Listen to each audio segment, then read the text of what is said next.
اعوذ باللہ من الشیطان الرجیم بسم اللہ الرحمن الرحیم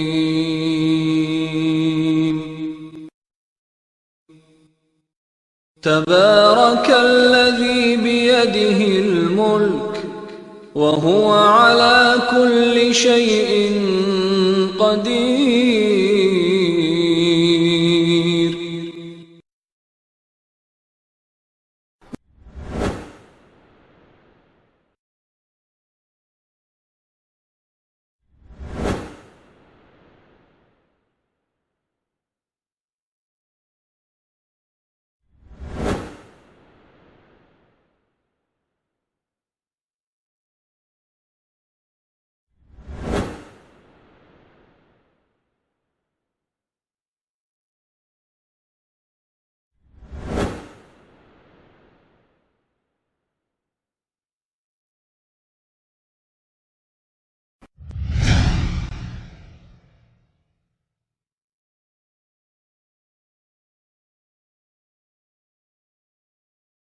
ونستعينه ونستغفره ونؤمن به ونتوكل عليه ونعوذ بالله من شرور أنفسنا ومن سيئات أعمالنا من يهده الله فلا مضل له ومن يضلل فلا هادي له وأشهد أن لا إله إلا الله وحده لا شريك له وأشهد أن محمدًا عبده ورسوله أما بعد فإن خير الحديث كتاب الله وخير الهدي هدي محمد صلى الله عليه وسلم وشر الأمور محدثاتها وكل محدثة بدعة وكل بدعة ضلالة وكل ضلالة في النار. أعوذ بالله السميع العليم من الشيطان الرجيم. بسم الله الرحمن الرحيم. قل يا عبادي الذين أسرفوا على أنفسهم لا تقنطوا من رحمة الله إن الله يغفر الذنوب جميعا. وقال الله تعالى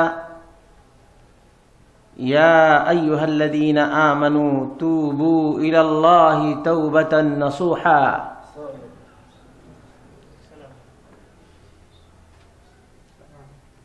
ہر قسم کی تعریف، توصیف،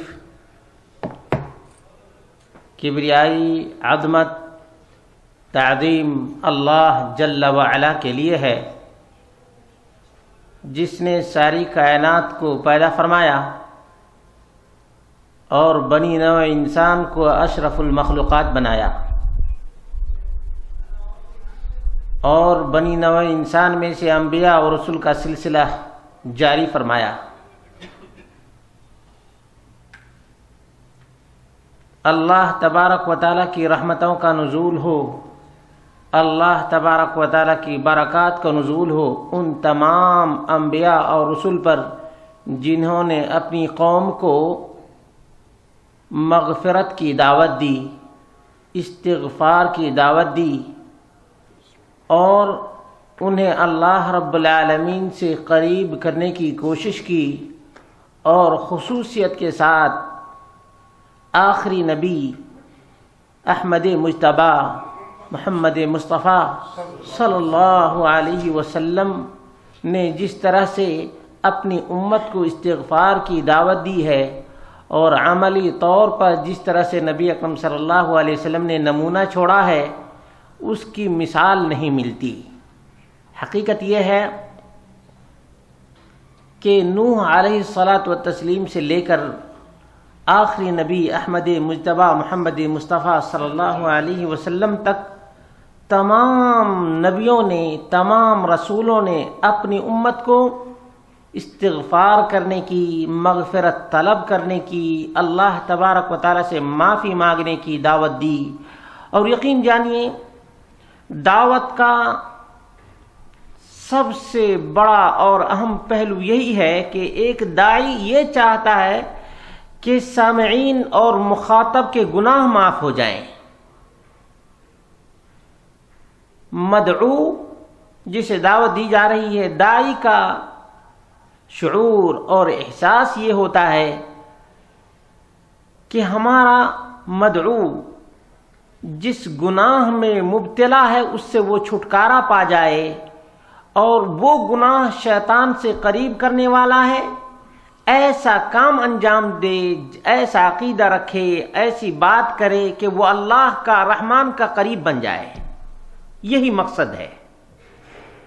چنانچہ آپ دیکھیں گے کہ حضرت نوح علیہ الصلاۃ والتسلیم نے اپنی قوم سے کہا، اور اللہ رب العالمین نے اس واقعہ کو، اس ورڈ کو کوڈ کیا ہے جو حضرت نوح علیہ الصلاۃ والتسلیم نے عرض کیا تھا اور کہا تھا، وَإِنِّي كُلَّمَا دَعَوْتُهُمْ لِتَغْفِرَ لَهُمْ. اللہ، جب میں نے اپنی قوم کو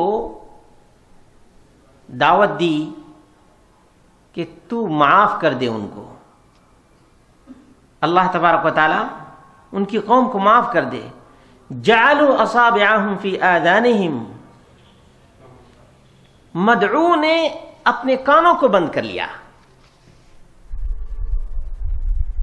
اور نوح علیہ الصلاۃ والتسلیم کی دعوت کو یہ سمجھ رہے تھے کہ یہ بڑا پاپ اور بڑا گناہ ہے. حالانکہ حضرت نوح علیہ الصلاۃ والتسلیم گناہ کو مٹانے کی دعوت دے رہے تھے، اور ان کی دعوت ہی کو قوم نوح علیہ الصلاۃ والتسلیم کی قوم گمراہی، ضلالت اور گناہ اور پاپ سمجھتی تھی. اس کی مثالیں پہلے بھی ملتی رہی ہیں، جیسا کہ قرآن کریم کا بیان ہے. آج بھی ملتی ہے کہ آپ کسی کو دعوت دیتے ہیں کہ اللہ کی طرف آ جاؤ، وہ یہ سمجھتے ہیں کہ ہم کو اللہ سے یہ دور کر رہے ہیں، اللہ تبارک و تعالی سے بعد اختیار کرنے کی دعوت دے رہے ہیں، جیسا کہ نوح علیہ الصلاۃ والتسلیم کی قوم نے کیا تھا. آج بھی وہی روش ہے، اور میں اکثر کہا کرتا ہوں کہ یہ کسی زمانے کے ساتھ خاص نہیں ہے کہ کوئی قوم حق کو ناحق سمجھے اور ناحق کو حق سمجھے. ہر زمانے میں خاص طور سے مشرکین کا وتیرہ اور ان کا طریقہ کار چلا آ رہا ہے.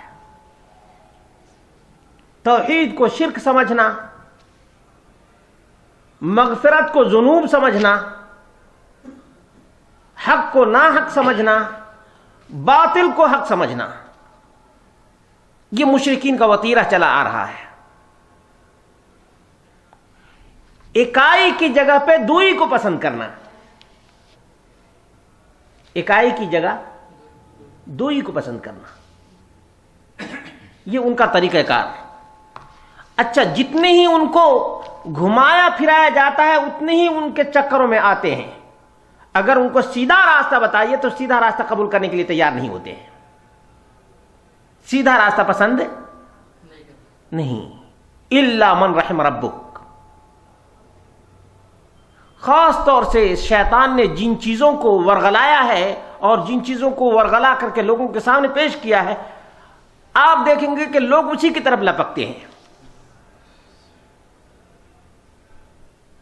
حالانکہ یہ مغفرت آدم کی اولاد کے لیے اللہ تبارک و تعالیٰ کی رحمت کے ساتھ ساتھ اللہ رب العالمین کا یہ ہدیہ ہے. اللہ رب العالمین کا تحفہ اللہ تبارک و تعالیٰ نے عطا فرمایا ہے. نبی اکرم صلی اللہ علیہ وسلم فرماتے ہیں، یہ مسند احمد کی روایت ہے، کہتے ہیں ان الشیطان قال وعزتک یا رب. شیطان نے اللہ رب العالمین سے کہا، پروردگار تیری عزت اور کبریائی کی قسم ہے. کس نے کہا؟ تیری عزت اور کبریائی کی قسم ہے میرے پروردگار، لا ابرح اغوی عبادک ما دامت ارواحهم فی اجسادہم، جب تک تیرے بندوں کے جسم میں جان رہے گی میں ان کو گمراہ کرتا رہوں گا۔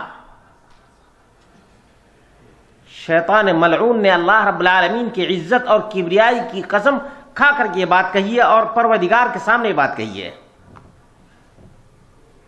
پروردگار نے کیا جواب دیا ہے؟ فقال الرب وعزتی وجلالی لا ازال اغفر لهم ما استغفرونی، میری عزت اور جلال کی قسم ہے میں اپنے بندوں کو اس وقت تک معاف کرتا رہوں گا جب تک وہ مجھ سے معافی مانگتے رہیں گے۔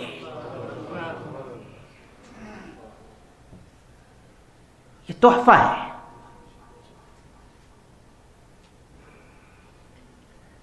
اللہ رب العالمین نے مومنوں کے لیے توبے کا دروازہ کھول دیا، گناہگاروں کے لیے توبے کا دروازہ کھول دیا، اور اللہ رب العالمین نے دروازے پر کوئی دربان نہیں بیٹھایا۔ اللہ رب العالمین نے توبے کے دروازے پر کسی دربان کو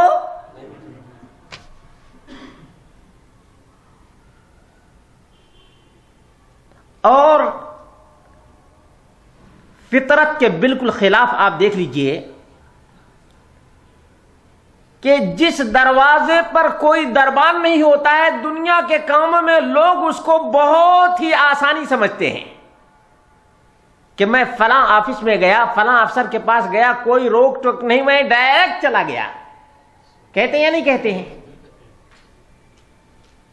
لیکن طبیعت کا انعکاس دیکھ لیجئے کہ جب اللہ کے بہت سے بندوں کو یہ کہا جاتا ہے کہ اللہ رب العالمین سے ڈائریکٹ توبہ کرو تو وہ دربانوں کو تلاش کرنے لگتے ہیں۔ الٹی فطرت ہے یا نہیں ہے؟ آج عیسائیت کے گمراہ ہونے کا سبب کیا ہے کہ انہوں نے یہ عقیدہ بنا رکھا ہے کہ اللہ تبارک و تعالی تک اس وقت تک آدمی کوئی اپنی بات پہنچا نہیں سکتا ہے جب تک دربان کا واسطہ نہ لے لے۔ اب دربانوں کی بات آئی تو دیکھ لیجئے، پہلے تو حضرت عیسیٰ علیہ الصلوۃ والتسلیم کو انہوں نے دربان بنایا تھا، اب وہ جگہ فادروں نے اور پوپ لوگوں نے لے لی ہے۔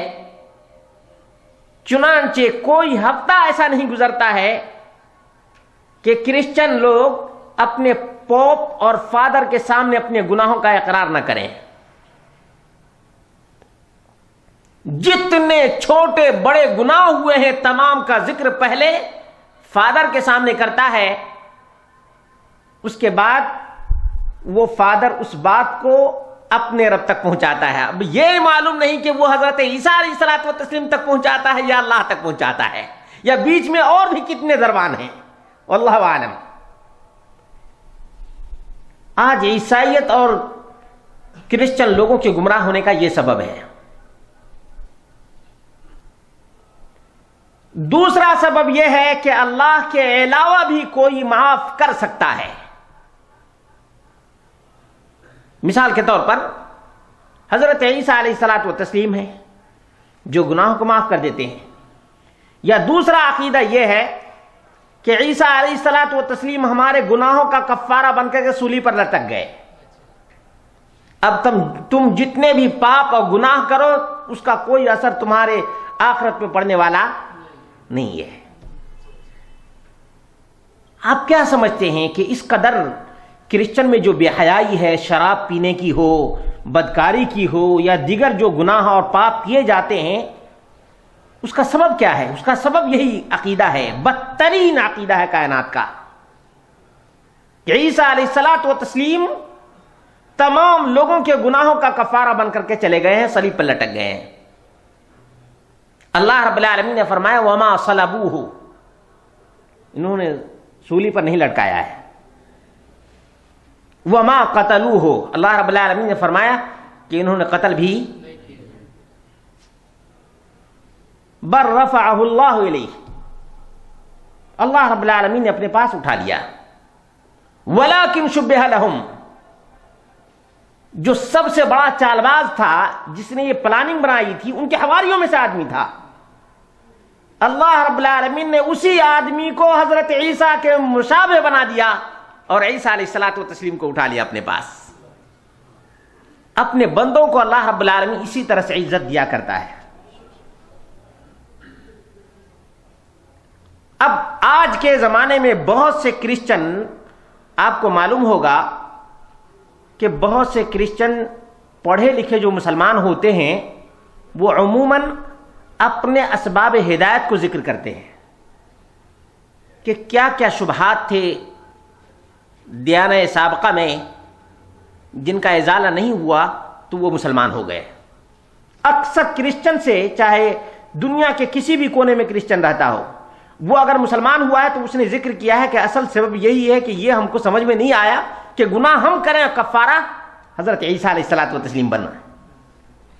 یہ عقیدہ غیر معقول بھی ہے، یہ فطرت انسانی کے بالکل برخلاف ہے کہ آپ کسی اور کے گناہ کو دوسرے کے اوپر تھوپ دیں۔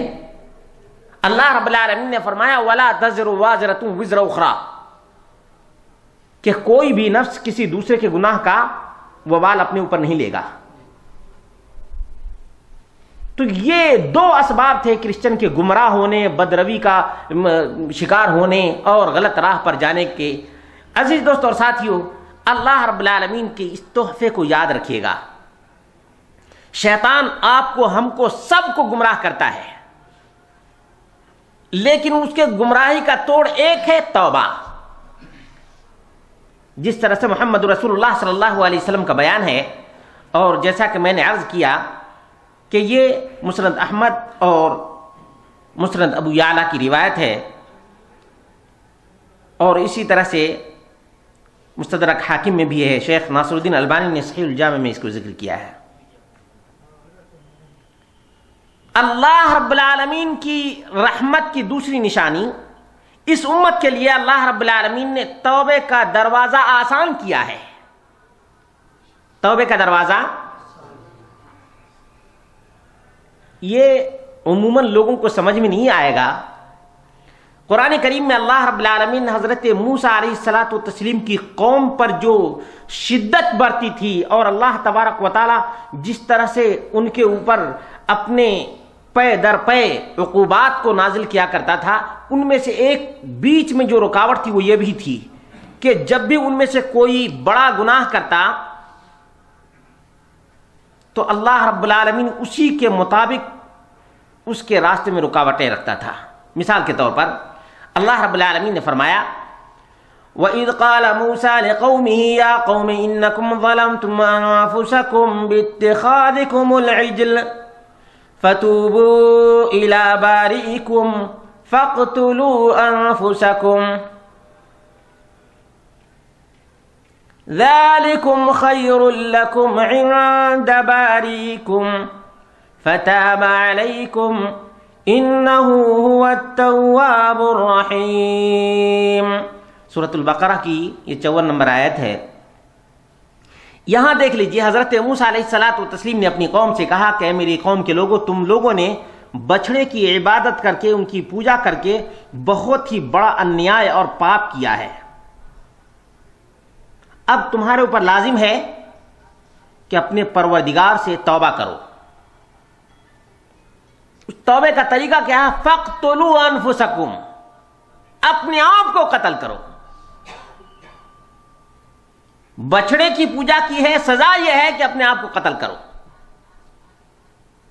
ذَلِكُمْ خَيْرٌ لَكُمْ عِندَ بَارِئِكُمْ، تیرے پروردگار کے نزدیک یہی بہتر ہے تمہارے لیے، اور تبھی اللہ تبارک و تعالیٰ تم لوگوں کے توبے کو قبول کرے گا۔ یعنی دیکھا جائے تو واقعتاً یہ شرک سب سے بدترین پاپ اور بدترین گناہ ہے۔ اسی لیے اللہ رب العالمین نے ان کو یہی راستہ بنایا کہ جو کوئی بھی بچڑے کی پوجا کیا ہے اس کے لیے یہ ہے کہ اپنے آپ کو قتل کر دے۔ تبھی اللہ تبارک و تعالی اس کے اس گناہ کو معاف کرے گا۔ ہماری شریعت میں کیا ہے کہ کتنا بھی بڑا گناہ ہو گیا ہے، آپ اللہ رب العالمین کی بارگاہ میں اس گناہ کا تذکرہ کریں۔ گناہ کبیرہ کے لیے کیا ہے؟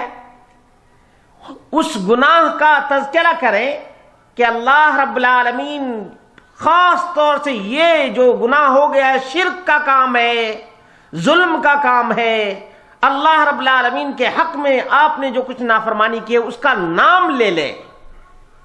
گناہ کبیرہ جس طرح سے آپ جانتے ہیں کہ گناہ کبیرہ بہت سے ہیں، بہت سے چھوٹے گناہ ہیں۔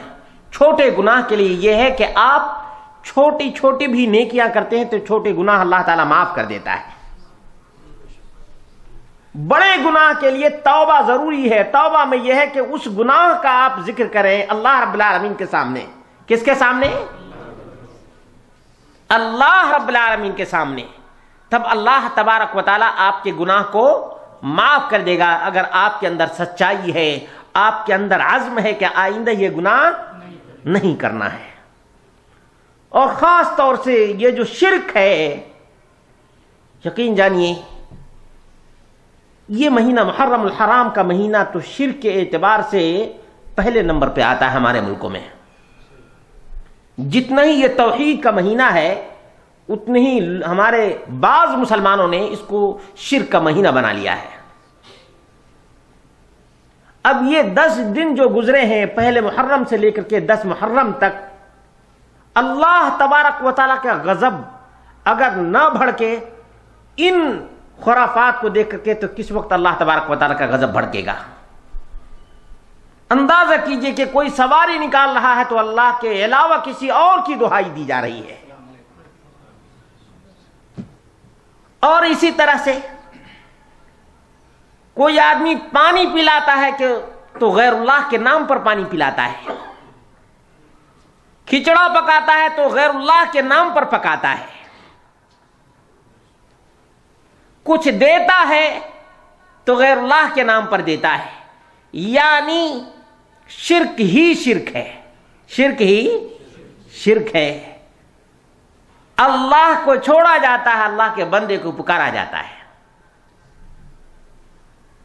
ایسے آدمیوں کو میں یہی کہوں گا کہ میرے عزیزو توبہ کرو، توبہ کرو۔ اللہ تبارک و تعالی نے جب تک جان میں جان رکھی ہے توبے کا دروازہ بھی تمہارے لیے کھلا رکھا ہے،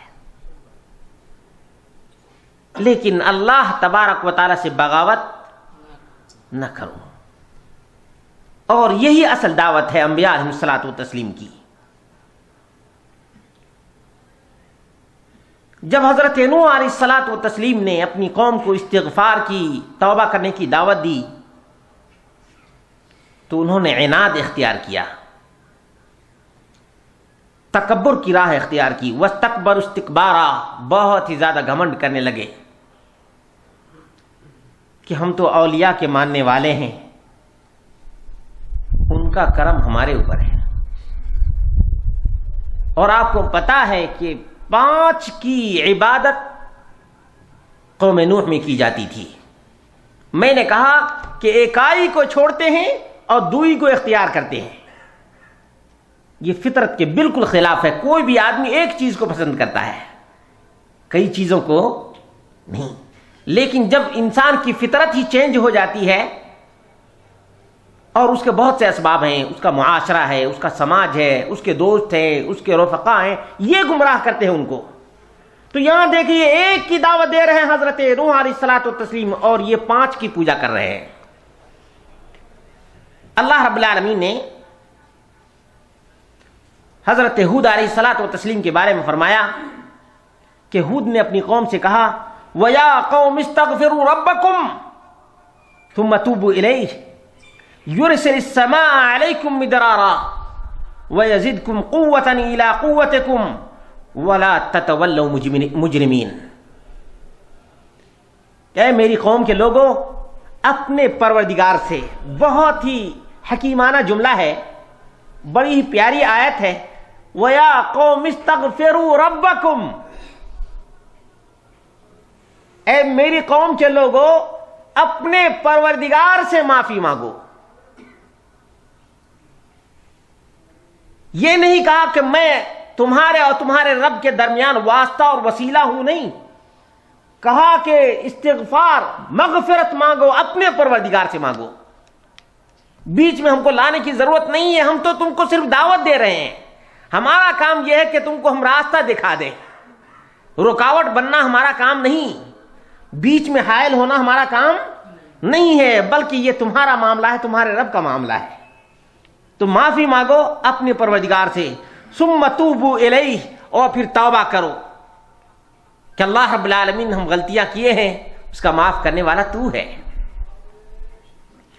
اس کا ثمرہ، اس کا پھل تو بعد میں انشاءاللہ بتائیں گے، لیکن یہاں پر اس آیت کے ضمن میں یہ بات آئی کہ یرسل السماء علیکم مدرارا، اللہ تبارک و تعالی بارشوں کا نزول فرمائے گا.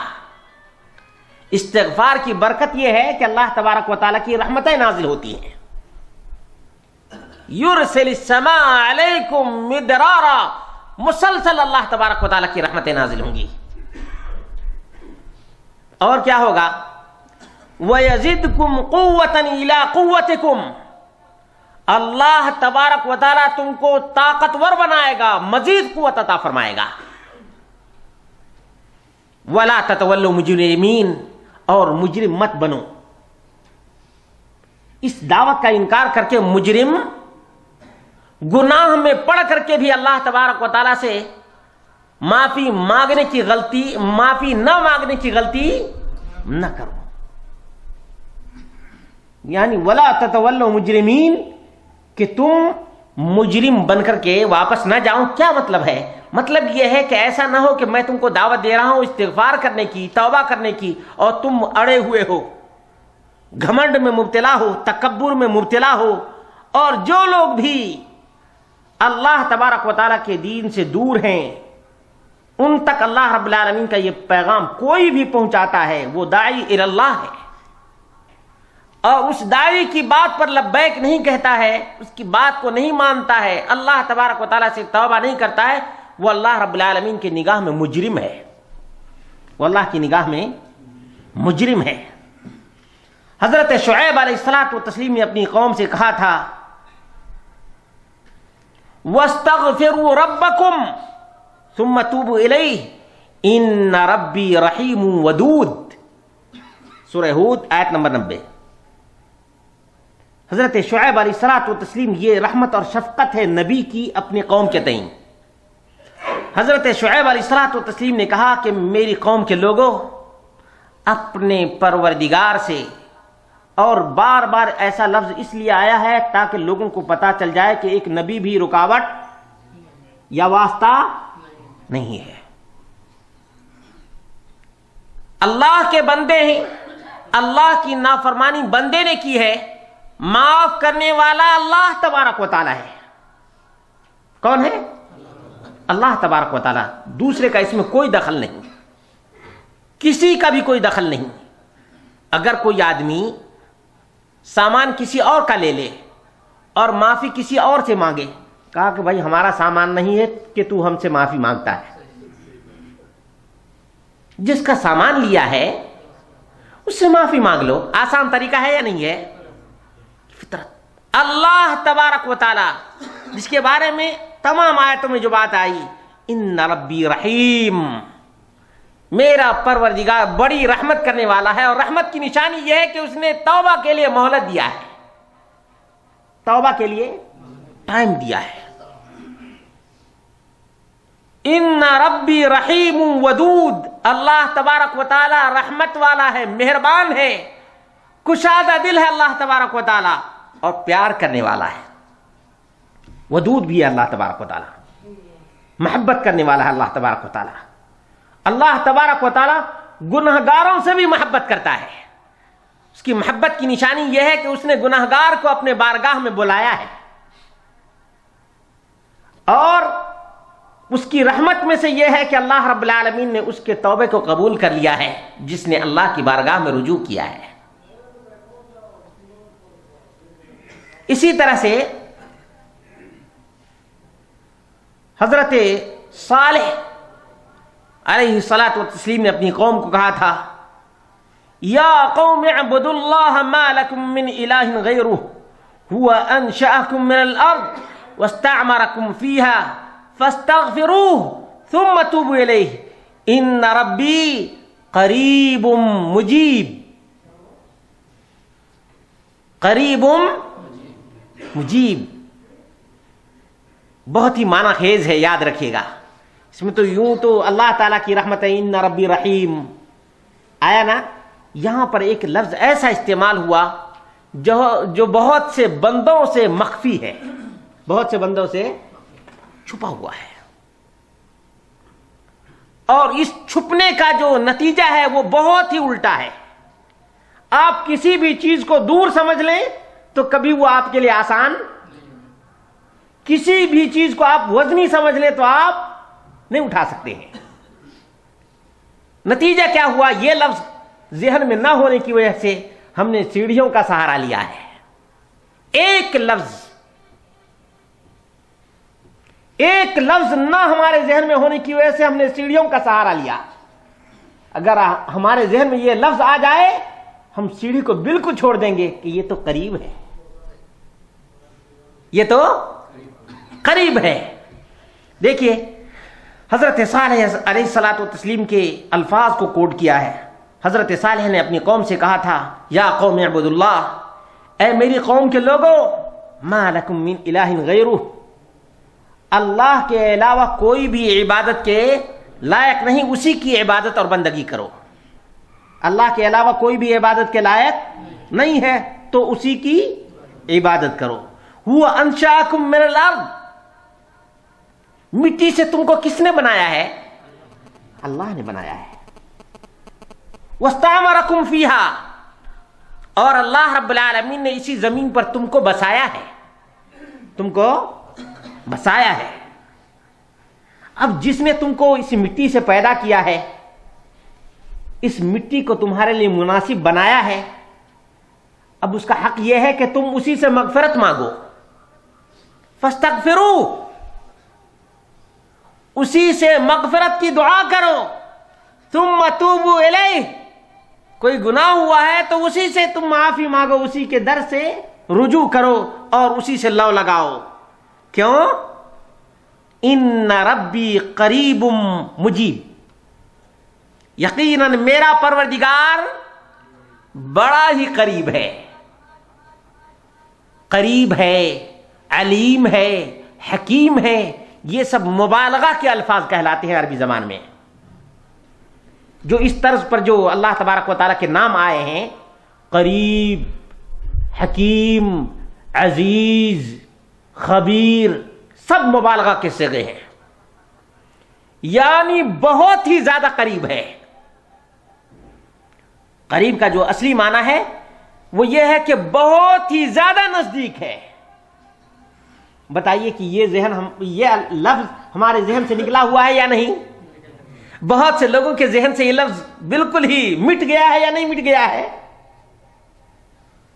آج جو ہم بھول بھلیوں میں پڑے ہوئے ہیں اس کا سبب یہی ہے.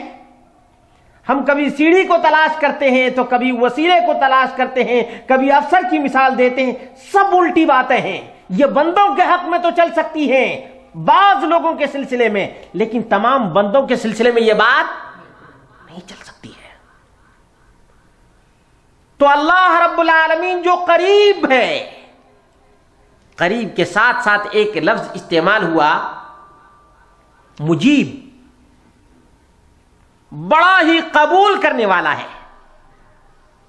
اس کا معنی بڑا ہی قبول کرنے والا ہے. اندازہ کیجئے، مجھے افسوس ہوتا ہے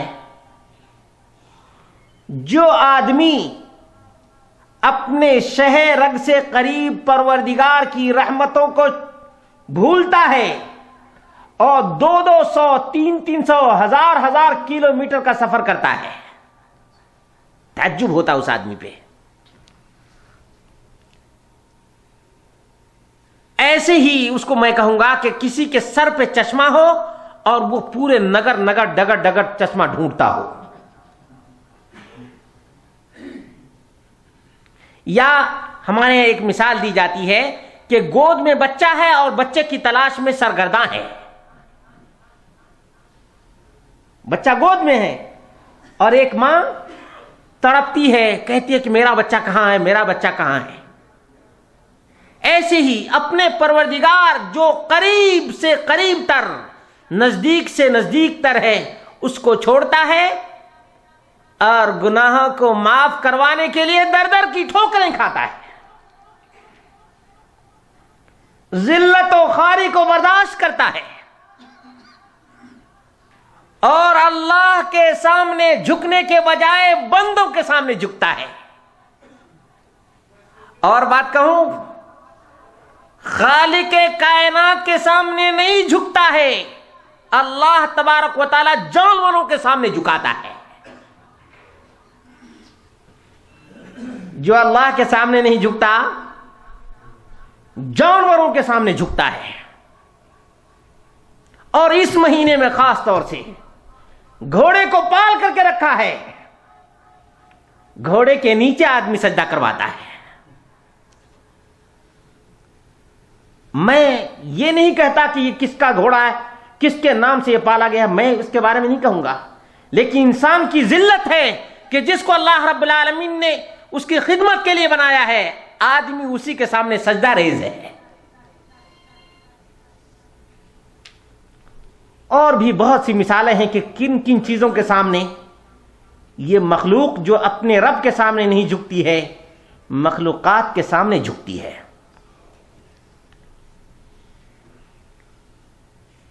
اسی طرح سے حضرت صالح علیہ الصلاۃ والتسلیم نے دعوت کے مختلف اسلوب اپنائے اور کہا کہ تم نیکیوں کو چھوڑتے ہو، برائیوں کی طرف لپکتے ہو، تمہیں کیا ہو گیا ہے؟ اللہ تبارک و تعالیٰ سے معافی مانگو، اس روش سے توبہ کرو اور انابت کرو. محمد رسول اللہ صلی اللہ علیہ وسلم نے فرمایا، اور یاد رکھیے گا یہ تمام نبیوں کی دعوت تھی، تمام انبیاء علیہ الصلاۃ والتسلیم چاہتے تھے کہ میری قوم کی مغفرت ہو جائے. بڑے ہی خیر خواہ، سب سے بڑے خیر خواہ، ماں باپ سے بھی بڑے خیر خواہ انبیاء علیہ الصلاۃ والتسلیم اپنی قوم کے تئیں ہوا کرتے ہیں. انبیاء علیہ الصلاۃ والتسلیم کی فکر یہی ہوتی ہے کہ میری قوم نجات پا جائے. چنانچہ محمد رسول اللہ صلی اللہ علیہ وسلم کے بارے میں اللہ رب العالمین نے فرمایا، قل انما انا بشر مثلكم يوحى الي انما الهكم اله واحد فاستقیموا الیہ واستغفروہ وویل للمشرکین. اے نبی پاک صلی اللہ علیہ وسلم، آپ اعلان کر دیجئے کہ میں تو تمہاری طرح سے ایک انسان ہوں. فرق یہ ہے کہ میرے پاس وحی آئی ہے، اللہ تبارک و تعالیٰ کا پیغام آیا ہے کہ تمہارا پروردگار ایک ہے، تمہارا پروردگار ایک ہے. ابھی آپ نے دیکھا کہ صالح علیہ الصلاۃ والتسلیم نے اپنی قوم سے کیا کہا تھا؟ ما لکم من الہ غیرہ، ما لکم من الہ غیرہ، اس کے علاوہ تمہارا کوئی معبود. محمد رسول اللہ صلی اللہ علیہ وسلم کے پاس وحی جو آئی وہ یہ کہ انما الہکم الہ واحد، کہ بس تمہارا معبود حقیقی ایک ہے، اکیلا ہے، تنہا ہے. فاستقیموا الیہ، سیدھے اسی کی طرف جاؤ. استقامت کیا معنی رکھتا ہے؟ کہ بالکل ایک تو ہے مستقیم، سیدھا، اور سیدھے راستے پر چلنا، یہی توحید ہے. الہکم الہ واحد، یاد رکھیے گا، تمہارا پروردگار، تمہارا معبود، تمہاری عبادت کا مستحق اکیلا، تنہا اور ایک ہے، واحد. فاستقیموا الیہ، اسی سیدھے راستے پر تم جم جاؤ، اسی روش کو اپنا لو. اس کے بعد کیا ہوگا؟ واستغفروہ، وہ جو تمہارا معبود ہے، اکیلا معبود ہے، تنہا معبود ہے، اسی سے تم معافی مانگو. معافی نہ مانگنا، آگے دیکھ لیجئے، فرمایا وَوَيْلٌ لِّلْمُشْرِكِينَ، ہلاکت ہو، بربادی ہو مشرکین کے لیے. مومن ایسا نہیں ہے کہ بالکل فرشتہ ہے. کسی کے ذہن میں یہ بات نہ رہے. مومن سے غلطیاں ہوتی ہیں. مومن سے، اور یاد رکھیے گا غلطیاں کا لفظ استعمال کیا ہوں، بہت مرتبہ غلطیاں کرتا ہے، لیکن وہ اللہ تبارک و تعالیٰ سے رجوع کرتا ہے. مشرک شرک پر شرک کیے جاتا ہے اور توبہ کرنے کی اسے توفیق نہیں ملتی ہے. توبہ کرنے کی اسے، اس لیے کہ وہ تو اسی کو دین دھرم سب کچھ ایمان سمجھتا ہے، سب کچھ اسی کو سمجھتا ہے، اسی لیے اس کو توبہ نصیب نہیں. الا من رحم ربک، سوائے جس کے اوپر اللہ تبارک و تعالیٰ کی رحمت نازل ہو جائے. عزیز دوست اور ساتھیو، اللہ رب العالمین نے فرمایا شروع آیت میں جو میں نے بیان کی تھی وہ یہ ہے کہ قل یا عبادی الذین اسرفوا علی انفسہم. اللہ رب العالمین نے فرمایا محمد رسول اللہ صلی اللہ علیہ وسلم سے کہ آپ کہہ دیجئے، اعلان کر دیجئے، ان لوگوں سے کہہ دیجئے جو لوگ میرے بندوں میں سے اپنے اوپر ظلم کر چکے ہیں. قل یا عبادی الذین اسرفوا علی انفسہم لا تقنطوا من رحمت اللہ. اللہ تبارک و تعالیٰ کی رحمت سے مایوس نہ ہو کبھی بھی. جب اللہ رب العالمین نے اس دروازہ کو کھول کر رکھا ہے تو ہمیں بند نہیں کرنا چاہیے، اور جو بند کرنے والا ہے وہ اللہ تبارک و تعالیٰ کی رحمت سے لوگوں کو مایوس کرنے والا ہے. یہ انبیاء علیہ الصلوۃ والتسلیم کا طریقہ کار رہا ہے. عزیز دوستوں اور ساتھیوں، ہمیشہ امید دلاتے رہے ہیں. مایوس کرنے کا کام انبیاء علیہ الصلوۃ والتسلیم نے نہیں کیا ہے. اسی لیے اگر کوئی مایوس ہے، اور بہت سے لوگ، میں کیا بتاؤں، میں نے کسی موقع سے ذکر کیا تھا کہ ایک بھائی کو پہلی مرتبہ یہاں پتا چلا کہ یہ کام شرک ہے. انہوں نے علی الاعلان لوگوں کے سامنے بھرے مجمع میں اس نے کہا کہ مجھ سے یہ گناہ ہوئے ہیں، اور اکثر کا تعلق شرک سے تھا. اس نے کہا کہ آج مجھے پتا چلا ہے، آج ہی میں اسے توبہ کرتا ہوں. کیا اللہ تبارک و تعالیٰ میرے توبے کو قبول کر لے گا؟ کیوں نہیں قبول کرے گا؟ اللہ تبارک و تعالیٰ خوش ہوتا ہے، بلکہ اللہ تبارک و تعالیٰ اس کے سیئات کو، گناہوں کو اللہ تبارک و تعالیٰ حسنات میں تبدیل کر دیتا ہے. یبدل اللہ سیئاتہم حسنات. اللہ تبارک و تعالیٰ اس کے گناہوں کو نیکیوں میں بدل دیتا ہے. یہ اللہ تبارک و تعالیٰ کی رحمت کی مثال کہ پچھلے گناہوں کو مٹایا اور جو کچھ گناہ تھے اس کو اللہ تبارک و تعالیٰ نیکیوں میں تبدیل کر دیا. اس سے بڑھ کر رحمت، شفقت، مہربانی کیا ہو سکتی ہے عزیز دوستوں اور ساتھیوں. اسی طرح سے اللہ رب العالمین نے چھوٹے گناہوں کے لیے بہت سے دروازے کھول رکھے ہیں. جس طرح سے میں نے ذکر کیا تھا کہ نبی اکرم صلی اللہ علیہ وسلم نے فرمایا کہ جس نے کھانے کے بعد دعا پڑھی الحمدللہ الذی اطعمنی ھذا ورزقنیہ من غیر حول منی ولا قوہ، الحمدللہ الذی اطعمنی ھذا ورزقنیہ من غیر حول منی ولا قوہ. رسول اللہ صلی اللہ علیہ وسلم نے فرمایا جس نے کھانے کے بعد اس دعا کو پڑھا اللہ تبارک و تعالی نے اس کے گناہوں کو معاف کر دیا. کھایا بھی ہے اللہ تبارک و تعالی کی نعمت، اللہ تبارک و تعالی کا فضل. اس نے صرف ایک کام کیا ہے، وہ یہ ہے کہ پیٹ بھر جانے کے بعد اللہ کا شکر ادا کیا ہے. اللہ تبارک و تعالی نے اس کے گناہوں کو معاف کر دیا ہے. یہ مہربانی ہے اللہ تبارک و تعالیٰ کی. اسی طرح سے ایک آدمی ہے جس نے کسی کو قرض دیا ہے. اب جو مقروض آدمی ہے اس کو تھوڑا سا ٹائم دے دیا ہے، کوئی بات نہیں ابھی تمہارے پاس تنگی ہے، جب کشادگی ہوگی مجھے دے دینا.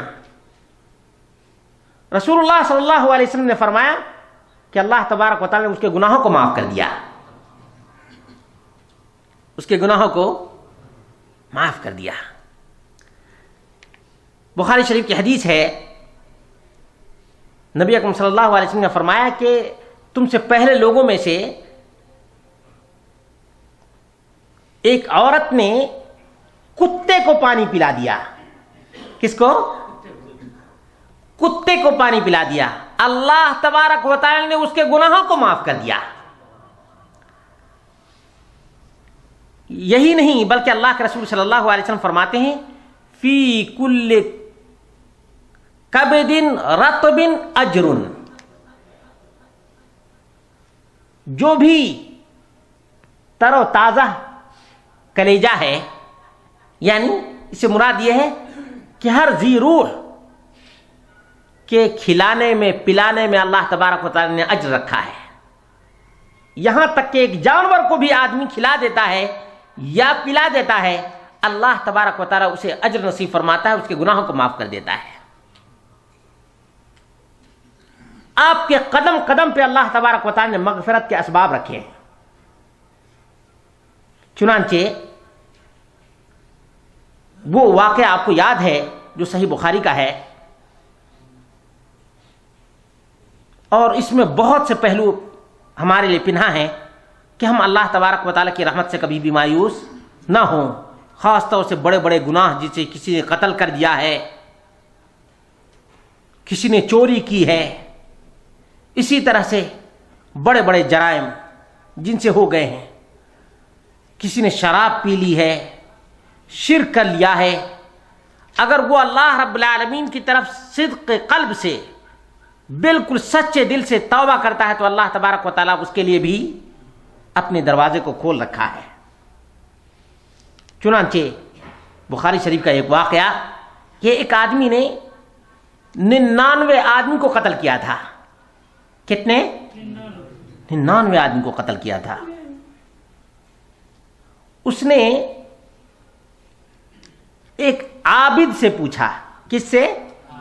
عابد یعنی عبادت گزار آدمی تھا، اور آپ جانتے کہ بہت سے عبادت گزار آدمی کے پاس علم نہیں ہوتا ہے، اسی لیے عالم اور عابد میں رسول اللہ صلی اللہ علیہ وسلم نے بڑا فرق بیان فرمایا ہے۔ ایک عابد اگر صرف عبادت گزار ہے، علم نہیں ہے، تو ہو سکتا ہے وہ دوسرے کے لیے اذیت کا سبب بن جائے، لیکن عالم ہے، حقیقی معنی میں عالم ہے، تو دوسرے کے لیے وہ اذیت کا سبب نہیں بنے گا، حقیقت معنی میں عالم ہے تو۔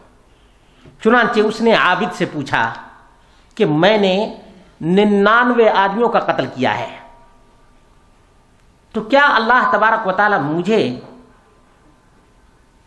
اتنے جرائم، اتنے گناہوں کے بعد معاف کر دے گا؟ اس عابد نے 99 کا لفظ سنا اور قتل، اس نے کہا تمہارے لیے اللہ کے ہاں معافی کا کوئی چانس نہیں ہے۔ چنانچہ وہ اور بھی زیادہ غضبناک ہو گیا، اس نے کہا جب ہمارے لیے معافی ہے ہی نہیں تو تمہیں بھی کیوں باقی رکھوں۔ چنانچہ اس نے اس عابد کو بھی قتل کر دیا، 100 پورے کر لیا اس نے۔ اس کے بعد لوگوں کے ذریعے سے معلوم ہوا کہ ایک دور دراز علاقے میں ایک جانکار عالم آدمی ہے، تم اس سے اس بات کا ذکر کرو، ہو سکتا ہے کہ وہ تمہارے لیے کوئی راستہ بتائے۔ چنانچہ وہ عالم کے پاس گیا، عالم نے بات کی اور کہا کہ اللہ تبارک و تعالیٰ کی رحمتیں تمہارے قتل سے زیادہ ہیں،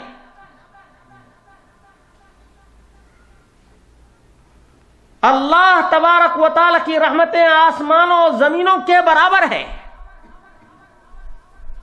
تم نے 100 کا قتل کیا ہے نا، آسمان و زمین اللہ تبارک و تعالیٰ کی رحمتوں سے بالکل ہی بھرے ہوئے ہیں، تم اللہ تبارک و تعالیٰ سے توبہ کرو، اللہ تبارک و تعالیٰ تمہارے گناہ کو معاف کر دے گا۔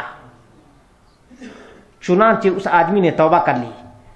اس عالم نے جو طریقہ بتایا وہ بہت ہی بہترین طریقہ ہے آج کے زمانے میں بھی۔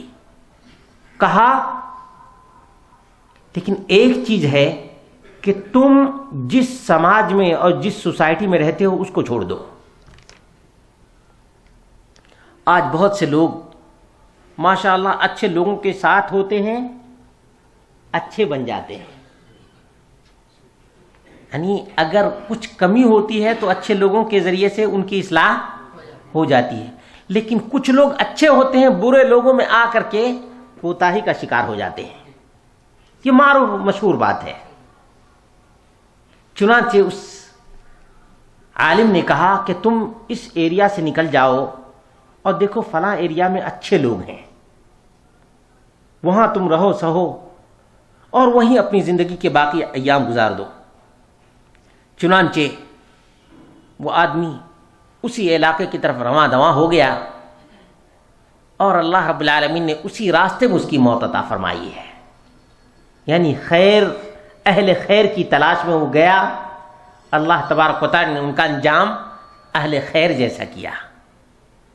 عزیز دوستو اور ساتھیو، اس سے ہم کو بڑی نصیحت ملتی ہے، وہ یہ ہے کہ ہم اللہ تبارک و تعالی سے توبہ کریں۔ قرآن کریم میں تقریباً کچھ نہیں تو 35 مقامات پر توبہ کرنے کا ذکر ہے، صراحت کے ساتھ آرڈر آیا ہے، حکم آیا ہے کہ توبہ کرو۔ اب محمد رسول اللہ صلی اللہ علیہ وسلم کا جو طریقہ کار تھا وہ بڑا ہی پیارا تھا۔ ہم میں سے ایک آدمی اپنے اوپر بعض کلمات کو بہت ہی مشکل سمجھتا ہے، لیکن رسول اللہ صلی اللہ علیہ وسلم بہت ہی آسان سمجھتے تھے۔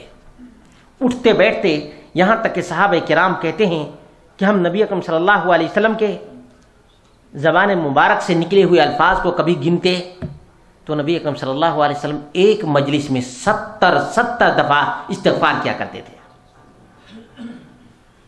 استغفر اللہ، استغفر اللہ۔ اور اللہ تبارک و تعالیٰ کا ذکر، نبی اکرم صلی اللہ علیہ وسلم نے فرمایا لا یزال لسانک رطبا بذکر اللہ، تمہاری زبان پر اللہ تبارک و تعالیٰ کا ذکر ہونا چاہیے اور تمہارے زبان کو تازگی ملنی چاہیے اللہ کے ذکر سے، اللہ تعالیٰ کے ذکر سے۔ یہاں ایک غلطی کرتے ہیں، میں اکثر سنا کرتا ہوں، اگر کوئی بوڑھا آدمی، عموماً یہاں پر بوڑھے آدمی کی زبان پر بڑے اذکار ہیں، کسی بھی موقع پر لا الہ الا اللہ کہا کرتے ہیں، سنا ہے نا؟ ہم میں سے بہت سے لوگ اس پر ٹپکنی کرتے ہیں کہ اگر کسی بوڑھے نے اس کے سامنے لا الہ الا اللہ کہہ دیا تو وہ کہتے ہیں محمد رسول اللہ۔ یہ آپ لوگوں نے سنی ہے یہ بات؟ یہ سنت مصطفیٰ کے خلاف ہے، نبی اکرم صلی اللہ علیہ وسلم کی سنت کے خلاف ہے۔ نبی اکرم صلی اللہ علیہ وسلم نے فرمایا افضل الذکر لا الہ الا اللہ، افضل الذکر، آگے بڑھایا نبی اکرم صلی اللہ علیہ وسلم نے۔ جب نبی اکرم صلی اللہ علیہ وسلم نے آگے کچھ ذکر نہیں کیا تو ہمیں ذکر کرنا چاہیے۔ اگر کسی کے ذہن میں یہ بات ہے کہ ہمارا کلمہ یہ ہے، یقیناً مسلمان بنانے کے لیے ہم مکمل کلمہ پڑھتے ہیں، لیکن ذکر کا موقع جب آتے ہیں تو نبی اکرم صلی اللہ علیہ وسلم کی سنت پہ اکتفا کرتے ہیں۔ کیوں؟ اللہ رب العالمین نے فرمایا یا ایھا الذین آمنوا لا تقدموا بین یدی اللہ ورسولہ، ایمان والو اللہ اس کے رسول سے آگے نہ بڑھو۔ دوسری روایت نبی اکرم صلی اللہ علیہ وسلم نے فرمایا من کان آخر کلامہ من الدنیا لا الہ الا اللہ دخل الجنہ، دنیا سے رخصت ہوتے وقت آخری جملہ جس کی زبان سے لا الہ الا اللہ نکلا وہ جنتی ہو گیا۔ نبی اکرم صلی اللہ علیہ وسلم نے اضافہ کیا، ہمیں کرنا چاہیے۔ عزیزو، میں نے کیا کہا؟ یہ سنت مصطفیٰ کے خلاف ہے، یہ ٹپکنی کرنا بے محل ہے، بلا موقع ہے. اس موقع پر اس لفظ کو نہیں کہنا چاہیے. جتنا نبی اکرم صلی اللہ علیہ وسلم نے کہا ہے اتنا ہی کہنا چاہیے، اور اپنے آپ کو یہ نہیں سمجھنا چاہیے کہ ہم نبی اکرم صلی اللہ علیہ وسلم کی محبت میں یہ کام کر رہے ہیں اور یہ ظاہر کر رہے ہیں کہ ہم کو نبی اکرم صلی اللہ علیہ وسلم سے زیادہ محبت ہے بنسبت ان لوگوں کے. سراسر غلط ہے. اس لیے کہ محبت کا تقاضا یہ ہے کہ جہاں پر احمد مجتبیٰ محمد مصطفیٰ صلی اللہ علیہ وسلم نے قدم رکھا ہے اس سے آگے نہ بڑھے، اس سے آگے نہ بڑھے. آگے بڑھنا ہی گستاخی ہے، آگے بڑھنا ہی گستاخی ہے، یاد رکھیے گا. اور اللہ تبارک و تعالیٰ اس کو قبول بھی نہیں کرے گا. یعنی دونوں اعتبار سے غلط ہے کہ آپ نے نبی اکرم صلی اللہ علیہ وسلم کی بات پر ٹپکنی کی ہے. نمبر 2، آپ نے اللہ کی رضا چاہی ہے لیکن اللہ تبارک و تعالیٰ آپ سے راضی اور خوش نہیں ہوگا سوائے اس کے جس کو محمد رسول اللہ صلی اللہ علیہ وسلم نے کیا ہے، اور آپ نے نبی اکرم صلی اللہ علیہ وسلم کی اقتداء اور آپ کی اتباع کی ہے. عزیز دوستوں اور ساتھیوں، اسباب المغفرہ، مغفرت کے جو اسباب ہیں ان میں سے یقین جانیے بہت سے اسباب کا ذکر میں نے نہیں کیا ہے.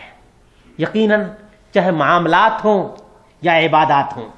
عبادات میں آپ دیکھ لیجئے نبی اکرم صلی اللہ علیہ وسلم نے فرمایا کہ جب آدمی وضو کرتا ہے اور وضو کرنے کے بعد جیسے ہی قدم بڑھاتا ہے، وضو کے وقت جو گناہ معاف ہوتے ہیں، جھڑتے ہیں، اس کے الگ مواقع ہیں. لیکن ایک آدمی جب ایک قدم مسجد کی طرف بڑھاتا ہے ایک گناہ اس کا مٹتا ہے. مغفرت اسی کا نام ہے. مغفرت اسی کا نام ہے کہ اللہ تبارک و تعالی اس کے گناہ کو مٹاتا ہے. استغفار کا معنی یہ ہے کہ ہم اللہ تبارک و تعالی سے گناہ کو مٹانے کی درخواست کرتے ہیں. استغفار کا معنی کیا ہے؟ اللہ تبارک و تعالی سے ہم درخواست کرتے ہیں کہ اللہ ہمارے اس گناہ کو معاف کر دے. مغفرت کا معنی یہ ہے کہ اس گناہ کو مٹا دینا. مغفرت کا معنی ہے گناہ کو مٹا دینا. تو ہم اللہ رب العالمین سے درخواست کرتے ہیں کہ اللہ رب العالمین ہمارے گناہ کو مٹا دے. اب ہمارا عمل یہ بھی استغفار ہے کہ ہم جب قدم آگے بڑھاتے ہیں تو اللہ تعالیٰ گناہ کو معاف کر دیتا ہے، اور ایک لفظ ہم استعمال کرتے ہیں تو اللہ تبارک و تعالیٰ ہمارے گناہ کو معاف کرتا ہے. اسی طرح سے اللہ رب العالمین نے بہت سے اسباب رکھے ہیں. ان اسباب میں سے کچھ اسباب کا ذکر میں کر دیتا ہوں کیونکہ وقت ختم ہو گیا ہے. لیکن اللہ تبارک و تعالیٰ سے دعا ہے کہ اللہ رب العالمین ہم سب کو مستغفرین میں سے بنائے. کس میں سے؟ استغفار کرنے والوں میں سے. یقین جانیے خاص طور سے جو استغفار کا وقت اللہ رب العالمین نے ذکر کیا ہے ان میں سے وہ وقت سب سے زیادہ مناسب ہے جس وقت ساری دنیا سو رہی ہوتی ہے. ساری دنیا سو رہی ہوتی ہے اور اللہ تبارک و تعالی آسمان دنیا پر ہوتا ہے. اللہ تبارک و تعالی آسمان دنیا پر ہوتا ہے. اسی لیے اللہ رب العالمین نے ان لوگوں کا بہت ہی تذکرہ کیا ہے جو لوگ سحر کے وقت میں، سحر کا وقت آپ جانتے ہیں فجر کے وقت سے پہلے کا وقت ہے، اس وقت وہ استغفار کرتے ہیں. اور نبی اکرم صلی اللہ علیہ وسلم نے فرمایا کہ جب ثلث اللیل یعنی سے پہر کی رات ہوتی ہے اللہ تبارک و تعالی آسمان دنیا پر، آسمان دنیا کا معنی یہ ہے کہ زمین سے جو سب سے پہلے نمبر پر ہے اللہ تبارک و تعالی عرش سے نیچے والے آسمان پر آتا ہے اور اللہ رب العالمین کہتا ہے هل من مستغفر اغفر له، ہے کوئی میرا بندہ جو مجھ سے معافی مانگے اور میں اسے معاف کر دوں.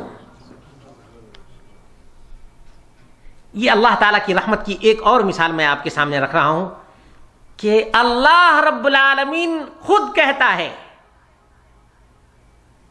کہ ہے کوئی معافی کا طلبگار، مغفرت کا طلبگار جسے میں معاف کر دوں؟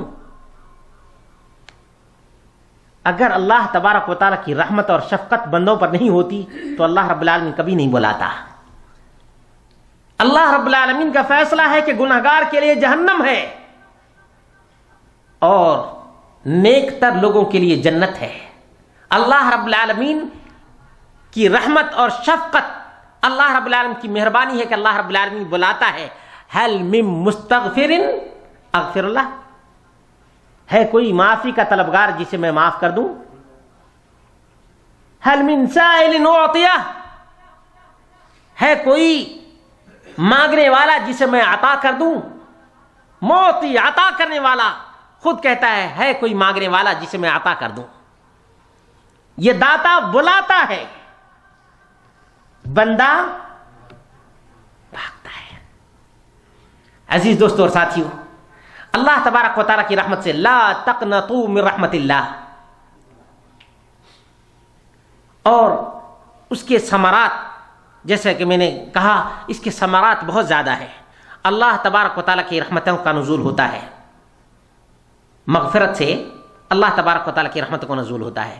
اللہ تبارک و تعالیٰ جسمانی اور روحانی قوت عطا فرماتا ہے۔ اللہ تبارک و تعالیٰ اولاد عطا فرماتا ہے۔ اللہ تبارک و تعالیٰ زمین سے برکتوں کا نزول فرماتا ہے۔ اللہ تبارک و تعالیٰ آنے والی مصیبت کو ٹال دیتا ہے۔ اللہ تبارک و تعالیٰ دنیا میں عزت اور شوکت عطا فرماتا ہے۔ اس لیے مغفرت کے طلبگار بنو عزیز دوستو اور ساتھیو۔ محمد مصطفیٰ صلی اللہ علیہ وسلم جس طرح سے استغفار کیا کرتے تھے، انابت کیا کرتے تھے، توبہ کیا کرتے تھے، اسی طرح سے ہمیں بھی اپنے نبی صلی اللہ علیہ وسلم کی اقتداء کرتے ہوئے استغفار، استغفر اللہ ربی من کل ذنب واتوب الیہ، استغفر اللہ ربی من کل ذنب واتوب الیہ، اللہم اغفر لنا ذنوبنا وسیئاتنا وخطايانا یا ارحم الراحمین۔ اقول قولی ھذا واستغفر اللہ لی ولکم ولسائر المسلمین والحمد للہ رب العالمین۔